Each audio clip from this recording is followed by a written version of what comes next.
بتائیے قرآن مجید میں حضرت آدم علیہ السلام کا نام کتنی مرتبہ آیا ہے؟ 5, 4, 3, 2, 1. صحیح جواب ہے 25 مرتبہ۔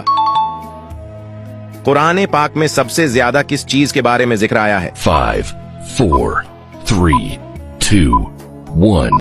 صحیح جواب ہے توحید کے بارے میں۔ بتائیے قرآن مجید میں حضرت نوح علیہ السلام کا نام کتنی مرتبہ آیا ہے؟ 5, 4, 3, 2, 1. صحیح جواب ہے 43 مرتبہ آیا ہے۔ بتائیے قرآن مجید میں حضرت ادریس علیہ السلام کا نام کتنی مرتبہ آیا ہے؟ 5, 4, 3, 2, 1. صحیح جواب ہے 2 مرتبہ۔ کیا آپ جانتے ہیں قرآن مجید میں حضرت ہود علیہ السلام کا نام کتنی مرتبہ آیا ہے؟ 5, 4, 3, 2, 1. صحیح جواب ہے 7 مرتبہ۔